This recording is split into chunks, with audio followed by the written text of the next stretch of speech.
గురువుగారు ఇప్పుడు కలియుగం అంతమవుతుంది అని చెప్తుంటారు కదా, నిజంగా కలియుగం అంతం అనేది నిజమేనా? కలియుగం అంతమన్నది నిజమేనా అంటే, మీరు చంటి పిల్లగా ఉండగా మీ పక్కింట్లో పెద్ద ఆవిడ వచ్చి అమ్మగారిని, ఏమా బాగుందా, ఆరోగ్యం బాగుందమ్మా, పాప బాగుందమ్మా అంది ఆవిడ. అయిన తర్వాత 25 ఏళ్ళకు 20 ఏళ్ళకు వచ్చి, నువ్వేనే అప్పుడేమో ఇంతే ఉండేదానివి, ఎదిగావు, హైదరాబాద్లో ఉన్నావా అన్నాడు. అంటే ఆవిడ చూసే టైంకి ఒకలా ఉంది. తర్వాత అలాగే ప్రపంచం కూడా ఎదుగుతూనే ఉంటుంది. మన ముత్తాత గారు ఉన్నారో తెలుసా మనకి? చూడలేదు ఆయన లేదన్నావా? మరి ఆయన ఉన్నారు కదా ఒకప్పుడు.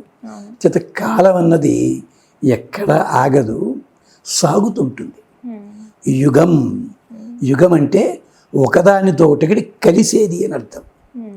యుగ శబ్దానికి అర్థం అది. దాన్ని ఇంగ్లీష్లో యోక్ అన్నాడు.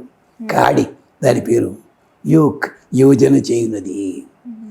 కలియుగం అన్నది ప్రథమ పాదంలో ఉన్నాం మనం. ఇంకా అంతం అవుతుంది. ప్రథమ పాదం అంటే 1/4 వంతు అయింది కదా. పంచాంగంలో లెక్కలు చెప్తాడు కదా, 5000 సంవత్సరాలు 8 సంవత్సరాలు. మరి ఇప్పుడు నాశనం అయిపోతుందని చెప్తే అప్పటిదాకా మనం ఉంటామా? ఆలోచించండి. దేవతలు అదే కోపడ్డారు ఓ చోట. దేవతలు కాదు, భక్తుడు ఒకడు, ఏమయ్యా నాకు 120 ఏళ్ళు అన్నావా, అట్టే పెడతావు, నాకు 60 ఏళ్ళేమో జీవితంలో నిద్ర పోతుంది, నాకు 20 ఏళ్ళేమో అడుక్కోవడానికి పోతుంది, వేదంలో మంత్రం ఇది. అందుకని ఏం చేయాలి తెలుసు నాకు, నువ్వు ఎన్నాళ్ళు ఇస్తావు ఇయ్యి, ఆనందంగా బతికెళ్ళా నాకు ఇయ్యి. ఇది పెళ్లిలో ఒక మంత్రం. నువ్వు ఇచ్చే పెద్ద గొప్పగా ఇచ్చావు, ఏం ప్రయోజనం కాదల్లా కాదు.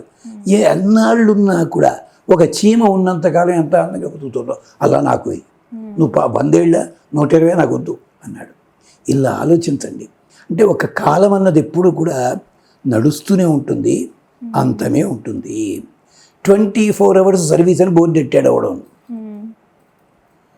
అంటే మధ్యలో రెస్ట్ తీసుకోరా అంటే, నువ్వు ఎప్పుడు వచ్చినా రోజు మొత్తం అంతా కూడా ఉంటారని చెప్పడానికే తప్ప అంతం లేదు కాదు కదా. వాడెవడో భార్య గర్భవతి 9 నెలలు వచ్చాయి. వస్తే వాడు ఆఫీస్ నుంచి వచ్చేసి తెలు తర్వాత అన్నట్టు ఇక్కడ హాస్పిటల్లో చేరాలి. హాస్పిటల్లో చేరడం ఏమిటి అంటే, లేదు నీకు పురుడు వచ్చిందా, 10 నెలల్లో ఉన్నారు కదా, నీకు త్వరగా పురుడు వస్తుందని చెప్పి తీసుకెళ్ళి ఎక్కడ దింపాడు, ఓ లాండ్రీ ముందు దింపాట. ఆ లాండ్రీ ఏముంది, 24 అవర్స్లో డెలివరీ అని ఉంది అక్కడ. బట్టలు ఇస్తానన్నాడు వాడు 24 అవర్స్లో డెలివరీ అని చెప్పి వీటి అర్థం తప్పు చేసి ఇలాంటి వాళ్ళు ఎక్కువ అయిపోయారు. జనాలు చూస్తున్నా పెడతాండి. అంచేత కాలం అన్నది నడుస్తూనే ఉంటుంది అది. కానీ ఈ కాలం ఇక్కడితో ఇంత అయిందని చెప్పడం దేనికి, మనం ఉట్టినే పరిమితి ఏర్పాటు చేస్తున్నాం తప్ప కాలానికి ప్రవాహానికి ఇది ఇక్కడితో ఆపుదల అని ఉండదు. కలియుగం అన్నది నడుస్తూనే ఉంటుంది, అది నడుస్తుంటుంది. ఎప్పుడు అంతమవుతుందో అంతమయ్యేదాకా మనం ఉంటావా? ఉంటే ఎలా ఉండగలం మనం? ఒక మామూలు మానవుడు మా అయితే మా మాస్టర్ ఒక 108 ఏళ్ళు బతికారు, వెళ్ళిపోయాను నరసాపురంలో ఉండగాను. అలాగే ఇంకో బాబా ఉన్నారు, ఆయన 150 ఏళ్ళు అంటారు.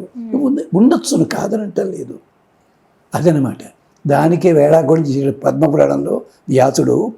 పొద్దున్న వండిన అన్నము 11 దాటితే రుచిపోతుంది. మరి అలాంటి అన్నము తినిపించిన శరీరము శాశ్వతం అంటే నీ బొంద అన్నాడు. నువ్వు తింటున్న అన్నానికే రుచి 3 గంటలు తిరిగి పోతుంది దాన్ని అంటాడు. అలా అంచేత ఇవన్నీ కూడా వీడు స్వామీజీలు వీళ్ళంతా తమాషాగా చెప్పడానికే తప్ప. అయితే అలాంటి వాళ్ళు ఆ మెఠాలు ఎందుకు పెట్టుకున్నారు? కాలాంతం అయిపోతుంది కదా, ఎందుకంటే దాన్ని కూడా ఆలోచించుకోండి. అంచేత ఇవన్నీ కూడా ఇలా చెప్పడానికే తప్ప అంతరార్థం ఎవళ్ళు గమనించరు. కాలం నడుస్తూనే ఉంటుంది, కంగారు పడకండి. మనం ఇంకా ప్రథమ పాదంలోనే ఉన్నాం. మనం ఎంతవరకు ఉంటామో అంతవరకు ఉండి తీరుతాం. దీన్నే ఆంగ్ల కవులు షేక్స్పియర్, మిల్టన్ లాంటి వాళ్ళు కూడా అద్భుతంగా రాశారు చాలా పద్యాల్లోనూ. టెన్నిసన్ ఇలాంటి వాళ్ళంతా కూడా. అది ఓకే గురువుగారు.